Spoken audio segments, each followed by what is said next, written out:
Welcome to the club and the book of 2 Kings.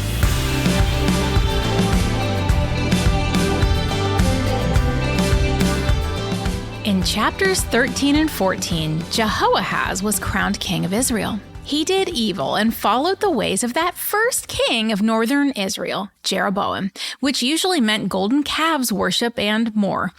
The Lord's anger began to burn, and he put them under the power of Hazael, king of Aram. The result was promising. Jehoahaz had a brief spark of faith and turned to the Lord, but once the Lord delivered him, they were back to the same old idolatry. Meanwhile, back in Judah, Uzziah was crowned king of Judah. He showed some promise. He did some right, but not as David had done. He won a battle against Edom and let it go to his head. He challenged King Jehoahaz of Israel. King Jehoahaz was not having it and soundly defeated Amaziah, going as far as robbing the temple of all its silver and gold. Lastly, we said goodbye to Elisha the prophet. Without the light of this great prophet, Israel had little hope. Elisha, a prophet known for his compassion, must have been feeling their despair, because he throws them one last bone of hope, a miracle from his dead bones. Elisha raised a man from beyond the grave.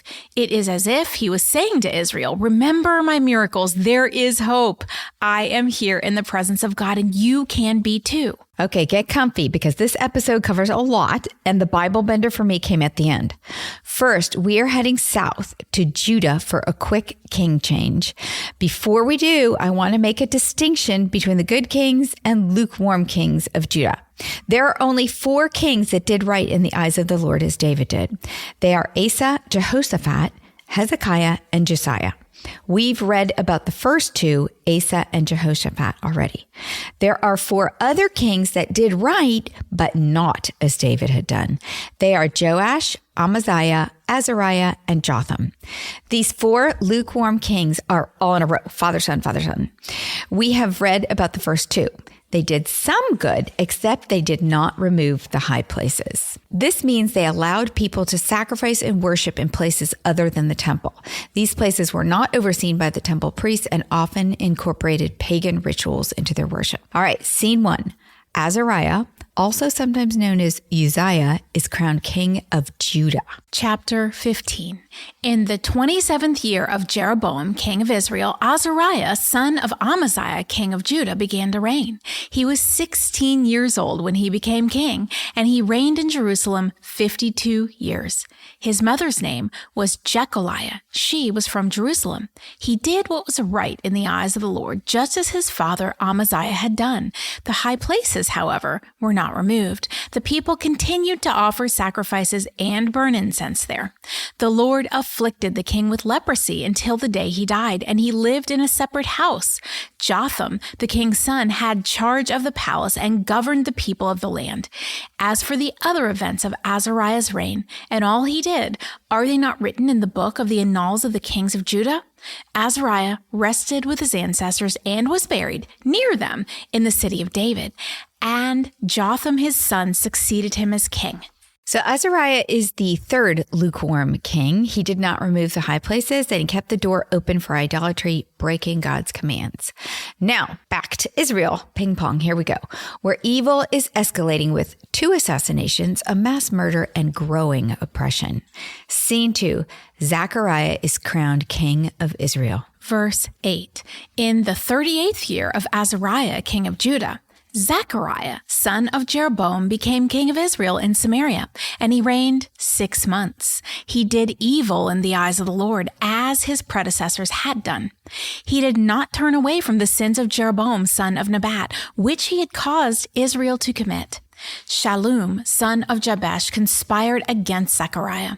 He attacked him in front of the people, assassinated him, and succeeded him as king. The other events of Zechariah's reign are written in the book of the annals of the kings of Israel. So the word of the Lord spoken to Jehu was fulfilled. Your descendants will sit on the throne of Israel to the 4th generation. Okay, in 2 Kings 10:30, King Jehu was promised that his dynasty would last 4 generations. God gave him this promise because of Jehu's zeal in executing the entire evil household of Ahab. Now, King Zechariah is the last king of these 4 generations under Jehu. He was assassinated by Shallum after just 6 months, so he had a really short reign. The crown will now move to another family, another dynasty, and from here on out, it just gets worse. Scene 3, Shallum is crowned king of Israel. Verse 13, Shallum, son of Jabesh, became king in the 39th year of Uzziah, king of Judah, and he reigned in Samaria 1 month. Then Menahem, son of Gadi, went from Tirzah up to Samaria. He attacked Shallum, son of Jabesh, in Samaria, assassinated him, and succeeded him as king. The other events of Shallum's reign and the conspiracy he led are written in the book of the Annals of the Kings of Israel. At that time, Menahem, starting out from Tirzah, attacked Tifsah and everyone in the city and its vicinity because they refused to open their gates. He sacked Tifsah and ripped open all the pregnant women. Shallum is assassinated by Menahem after just 1 month being king, and his successor, Menahem, escalates the evil with a mass murder. Menahem violently murders all the pregnant women of Tifsah and their unborn children. Scene 4, Menahem is crowned king of Israel. Verse 17, in the 39th year of Azariah, king of Judah, Menahem, son of Gadi, became king of Israel, and he reigned in Samaria 10 years. He did evil in the eyes of the Lord. During his entire reign, he did not turn away from the sins of Jeroboam, son of Nebat, which he had caused Israel to commit. Then Pul, king of Assyria, invaded the land, and Menahem gave him 1,000 talents of silver to gain his support and strengthen his own hold on the kingdom. Menahem exacted this money from Israel. Every wealthy person had to contribute 50 shekels of silver to be given to the king of Assyria. So the king of Assyria withdrew and stayed in the land no longer. As for the other events of Menahem's reign and all he did, are they not written in the book of the Annals of the Kings of Israel? Menahem rested with his ancestors, and Pekahiah, his son, succeeded him as king. So Menahem took evil to new levels in his 10-year reign. First, there was that mass murder of women and children. Then he extorted and oppressed the people. He extorted funds from them and oppressed them. The king of Assyria invaded and demanded payment. Menahem extorts the money to pay Assyria from the people. Assyria's power and control is growing. The end is near. Scene 5. Pekahiah is crowned king of Israel. Verse 23. In the 50th year of Azariah, king of Judah, Pekahiah, son of Menahem, became king of Israel in Samaria, and he reigned 2 years. Pekahiah did evil in the eyes of the Lord. He did not turn away from the sins of Jeroboam, son of Nebat, which he had caused Israel to commit. One of his chief officers, Pekah, son of Remaliah, conspired against him. Taking 50 men of Gilead with him, he assassinated Pekahiah along with Argob and Aryeh in the citadel of the royal palace at Samaria. So Pekah killed Pekahiah and succeeded him as king. The other events of Pekahiah's reign and all he did are written in the book of the Annals of the Kings of Israel. Poor Heather. She has all these names. She's not going to be happy with kings. Pekahiah does evil. What can I say? They all did in Israel. And Pekahiah is assassinated by Pekah after just 2 years. Scene 6. Pekah is crowned king of Israel. Don't worry, there is an end to these kings. Verse 27. In the 52nd year of Azariah, king of Judah, Pekah, son of Remaliah, became king of Israel in Samaria, and he reigned 20 years. He did evil in the eyes of the Lord. He did not turn away from the sins of Jeroboam, son of Nebat, which he had caused Israel to commit. In the time of Pekah, king of Israel, Tiglath-Pileser, king of Assyria, came and took Ijon, Abel, Beth, Makkah, Jonah, Kadesh, and Hazor. He took Gilead and Galilee, including all the land of Naphtali, and deported the people to Assyria. Then Hoshea, son of Elah, conspired against Pekah, son of Remaliah. He attacked and assassinated him, and then succeeded him as king in the 20th year of Jotham, son of Uzziah. As for the other events of Pekah's reign and all he did, are they not written in the book of the annals of the kings of Israel? So the deportation begins, and we have yet another assassination, the fourth in about 30 years. Israel is in political turmoil. There is no loyalty in the capital of Israel, and anyone had a chance of being king if they were willing to take it. The nation's weakened internal state makes Israel an easy target for Assyria. Assyria takes possession of all of the land east of the Jordan and west and north of the Sea of Galilee. Pretty much all of Israel except for the area around the capital of Samaria. There is just one king left for Israel before Israel is carried away in totality into captivity. And that king is Hoshea. Now, while Israel is on a free fall to the end, Judah has another lukewarm king on the throne. Scene 7, Jotham is crowned king of Judah. Verse 32, in the second year of Pekah, son of Remaliah, king of Israel, Jotham, son of Uzziah, king of Judah, began to reign. He was 25 years old when he became king, and he reigned in Jerusalem 16 years. His mother's name was Jerusha, daughter of Zadok. He did what was right in the eyes of the Lord, just as his father Uzziah had done. The high places, however, were not removed. The people continued to offer sacrifices and burn incense there. Jotham rebuilt the upper gate of the temple of the Lord. As for the other events of Jotham's reign and what he did, are they not written in the book of the annals of the kings of Judah? In those days, the Lord began to send Rezin, king of Aram, and Pekah, son of Remaliah, against Judah. Jotham rested with his ancestors and was buried with them in the city of David, the city of his father.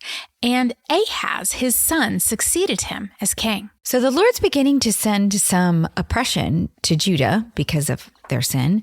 And Jotham, the king, does what is right. He does what his father, Azariah, also called Uzziah, did. But Azariah did what his father, Amaziah, did. And the problem is that it said in 2 Kings 14 that Amaziah did right, but not as David had done. So none of them removed the high places. Jotham, like his forefathers, is lukewarm. There is not a lot to be encouraged about in Judah's kings, except that God is still faithfully protecting the line of David. Compared to the yo-yo of dynasties in the north, Judah at least seems more stable. Stable, however, does not mean righteous. Scene 8, Ahaz is crowned king of Judah, and he is a bad apple. Chapter 16. In the 17th year of Pekah, son of Remaliah, Ahaz, son of Jotham, king of Judah, began to reign. Ahaz was 20 years old when he became king, and he reigned in Jerusalem 16 years. Unlike David his father, he did not do what was right in the eyes of the Lord his God. He followed the ways of the kings of Israel and even sacrificed his son in the fire, engaging in the detestable practices of the nations the Lord had driven out before the Israelites. He offered sacrifices and burned incense at the high places, on the hilltops, and under every spreading tree. So not only did Ahaz not do what was right in the eyes of the Lord, he followed the ways of the kings of Israel, and even worse, he followed the ways of the Canaanites, sacrificing his own son in fire. Scene 9, Ahaz chooses Assyria as an ally. Verse 5. Then Rezin, king of Aram, and Pekah, son of Remaliah, king of Israel, marched up to fight against Jerusalem and besieged Ahaz, but they could not overpower him. At that time, Rezin, king of Aram, recovered Elath for Aram by driving out the people of Judah. Edomites then moved into Elath and have lived there to this day. Ahaz sent messengers to say to Tiglath-Pileser, king of Assyria, I am your servant and vassal. Come up and save me out of the hand of the king of Aram, the king of Israel, who are attacking me.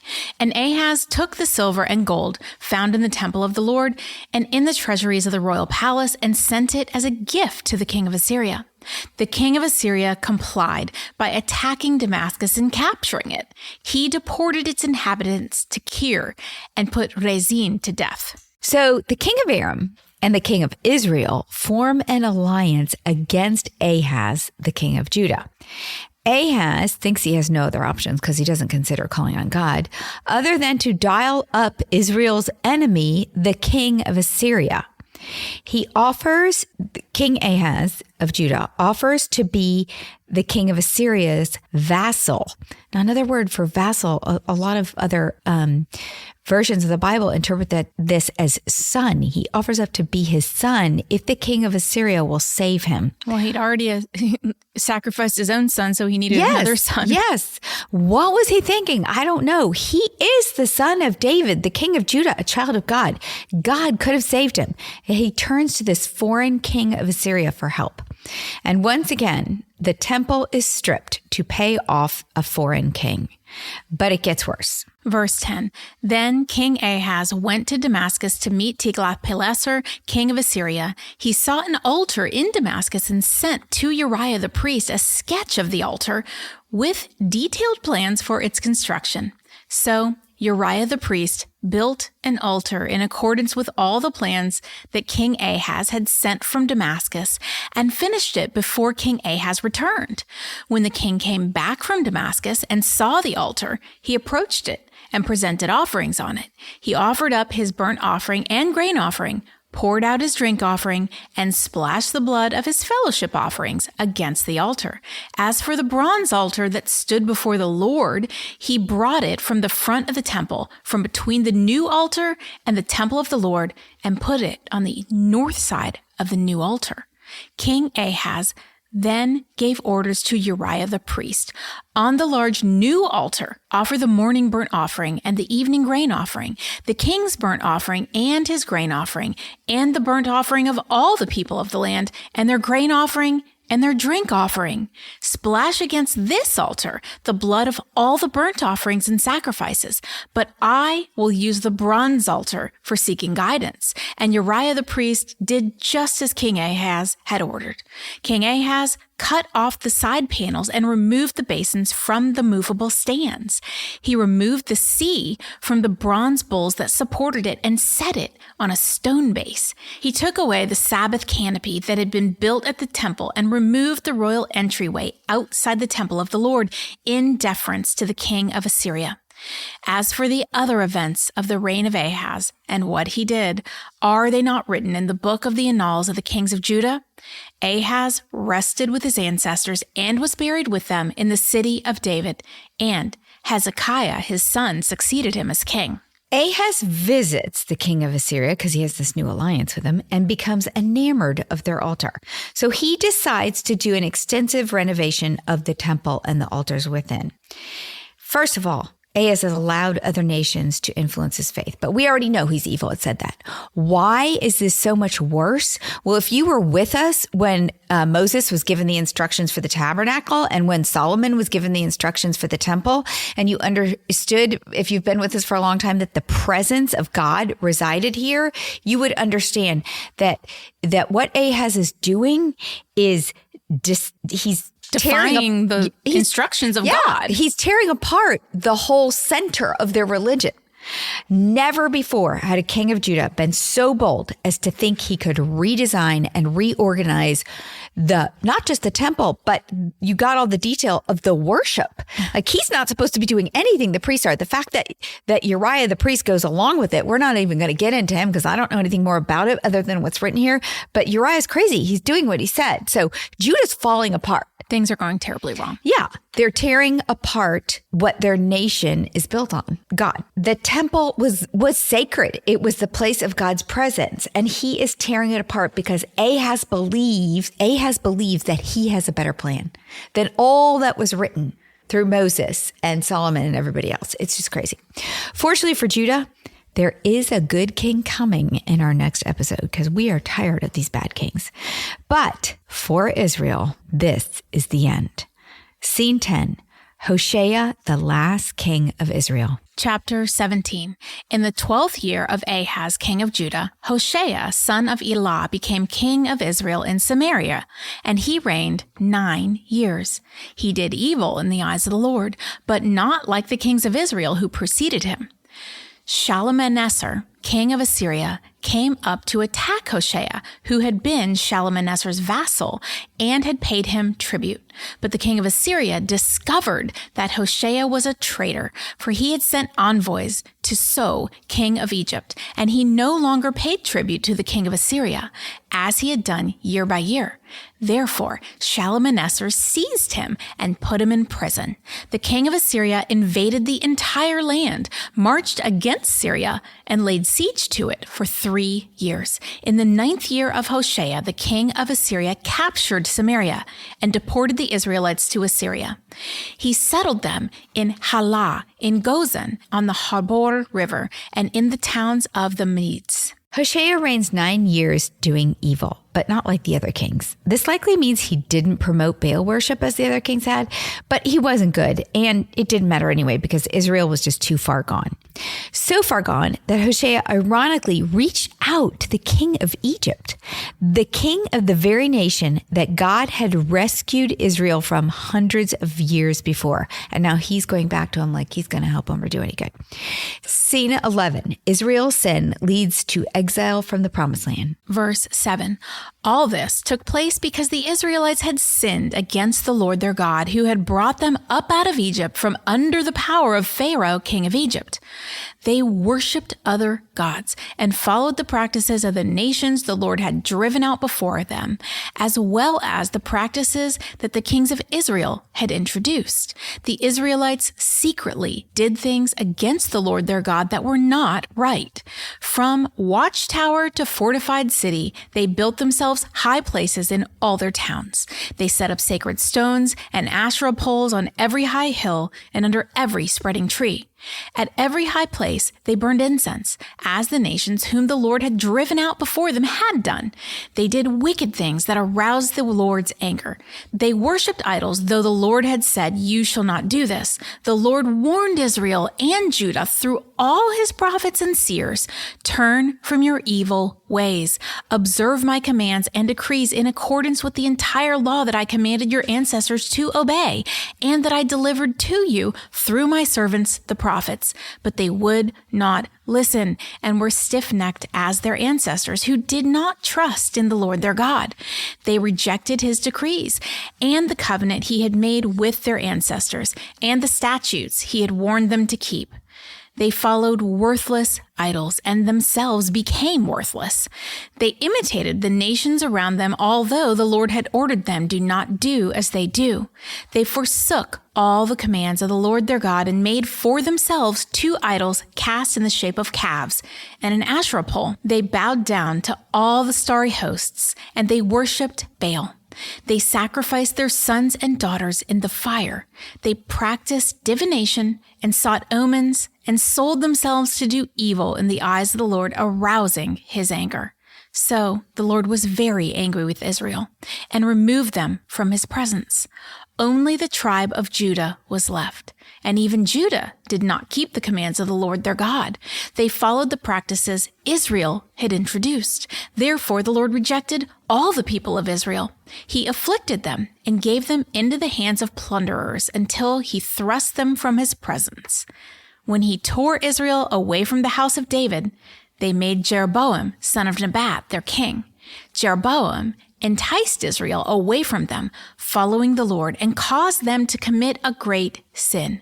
The Israelites persisted in all the sins of Jeroboam and did not turn away from them until the Lord removed them from his presence, as he had warned through all his servants and prophets. So the people of Israel were taken from their homeland into exile in Assyria, and they're still there. If we could take all of Kings from the perspective of the author and kind of lay it out as a law case, this is the closing argument against the accused. So the accused is the northern king of Israel. So that's kind of why that felt sort of like going back. Yes. It wasn't like a continuation. Yes. And let me summarize it by reading just 4 of the verses Heather read. So I'm going to take out all the clutter and show you what the author's doing. So what happened to the northern kingdom of Israel? Verse 6 says, the king of Assyria captured Samaria and deported the Israelites to Assyria. Why were they deported? Verse 7, all this took place because the Israelites had sinned against the Lord their God, who had brought them up out of Egypt from under the power of Pharaoh, king of Egypt. How did they sin? They would not listen and were as stiff-necked as their ancestors who did not trust in the Lord their God. That was verse 14. What was the consequence of their sin? Verse 18. So the Lord was very angry with Israel and removed them from his presence. That's what this attorney was closing this entire argument with. The consequence was that the Lord removed them from his presence, just like Adam and Eve in the garden. They were removed from the promised land and God's presence. Does that make sense? Mm-hmm. Humans crave the presence of God until we don't. Our eyes distract us with something else, something more visible, more tangible, and we want it. Think of Adam and Eve. We think it will fill that craving for God within us, and we think we can control it more than we can control God. We can buy it, we can touch it, and we can gain tangible pleasure from it. So we sin. We take it in exchange for the presence of God. This is what happened to Israel. Remember, in the beginning, they didn't have kings. They wanted kings. They got kings. And then they got kings who wanted to do it their way. And they were told this back in Deuteronomy. Yeah, you don't really Moses. want a king. You guys don't know what you're asking. Right. And the king will take from you and he will steal from you and he will use you for his purposes. They were told this, but they wanted it and they got it. And that's what happens when we exchange God for what we think we need. Scene 12, the promised land changes hands. Verse 24, the king of Assyria brought people from Babylon, Kutah, Ava, Hamath, and Shevarim, and settled them in the towns of Samaria to replace the Israelites. They took over Samaria and lived in its towns. When they first lived there, they did not worship the Lord, so he sent lions among them, and they killed some of the people. It was reported to the king of Assyria, the people you deported and resettled in the towns of Samaria do not know what the God of that country requires. He has sent lions among them, which are killing them off, because the people do not know what he requires. So the king of Assyria repopulates the promised land with foreigners from all over the place. And of course, they have their own gods. They don't worship God. And so this is not what God wanted for the promised land. So he sends lions to terrorize them. Now, the king of Assyria is told that the only way around the lions was for the people to worship the God of the land. Verse 27. Then the king of Assyria gave this order: have one of the priests you took captive from Samaria go back to live there and teach the people what the God of the land requires. So one of the priests who had been exiled from Samaria came to live in Bethel and taught them how to worship the Lord. Nevertheless, each national group made its own gods in the several towns where they settled and set them up in the shrines the people of Samaria had made at the high places. The people from Babylon made Succoth-Benoth, those from Cutha made Negral, and those from Hamath made Ashima. The Avites made Nebaiz and Tartak, and the Severites burned their children in the fire as sacrifices to Adrammelech and Amalek, the gods of Sharvarim. They worshiped the Lord, but they also appointed all sorts of their own people to officiate for them as priests in the shrines at the high places. They worshiped the Lord, but they also served their own gods in accordance with the customs of the nations from which they had been brought. To this day, they persist in their former practices. They neither worship the Lord nor adhere to the decrees and regulations, the laws and commands that the Lord gave the descendants of Jacob, whom he named Israel. When the Lord made a covenant with the Israelites, he commanded them, do not worship any other gods or bow down to them, serve them, or sacrifice to them. But the Lord who brought you up out of Egypt with mighty power and outstretched arm is the one you must worship. To him you shall bow down, and to him offer sacrifices. You must always be careful to keep the decrees and regulations, the laws and commands he wrote for you. Do not worship other gods. Do not forget the covenant I have made with you, and do not worship other gods. Rather, worship the Lord your God. It is He who will deliver you from the hand of all your enemies. They would not listen, however, but persisted in their former practices. Even while these people were worshiping the Lord, they were serving other idols. To this day, their children and grandchildren continue to do as their ancestors did. So the king of Assyria gets a bright idea and finds a priest from Israel amongst his deported captives and returns the priest to Israel to teach people how to worship the God of the land, as he called it. But of course it doesn't work. The foreigners worship God along with their gods because that was the lay of the land back then. You could have lots of gods. And the promised land in the north appears to hold no promise for anyone. And what of the people of the northern kingdom?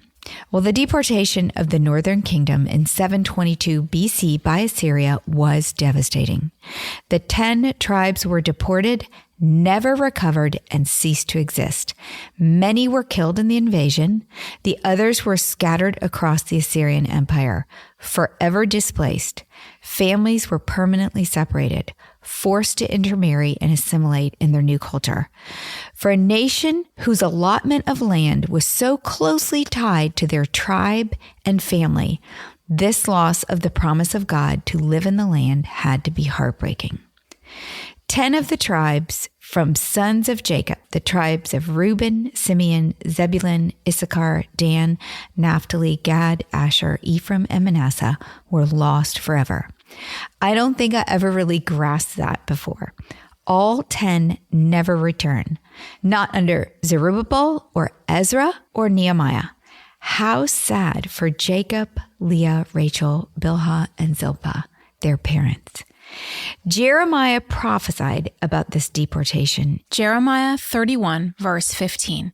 This is what the Lord says. A voice is heard in Ramah, mourning and great weeping. Rachel weeping for her children and refusing to be comforted because they are no more. So Rachel, you'll remember, was the beloved wife of Jacob and the mother of Joseph. Now, Joseph's sons became the tribes of Manasseh and Ephraim. And Ephraim is sometimes called Israel, the northern kingdom, because Ephraim was the largest and most influential tribe of the northern kingdom. So Rachel weeps because she grieves because her children, her legacy, are no more, because Manasseh and Ephraim are no more.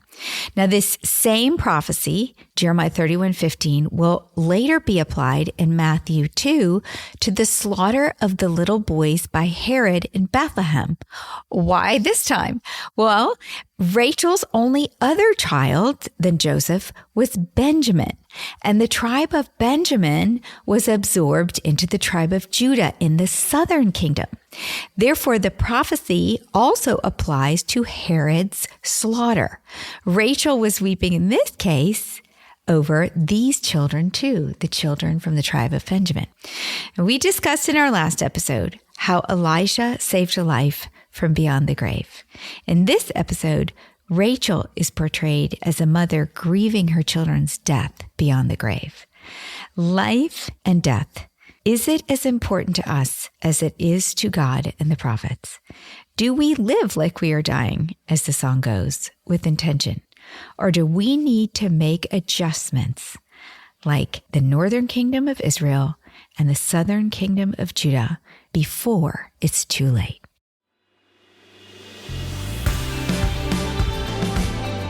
What's a club without friends? If you're enjoying the Bible Book Club, why don't you share it? And then you can say, Welcome to the club. New episodes drop every Monday, and get all episodes now on Amazon Music. As always, head over to susanme.com/Bible Book Club for show notes from today's episode. Bible Book Club is hosted by Susan Merrill and Heather Rubio, edited by Buck Buchanan, produced by Haley Mawat.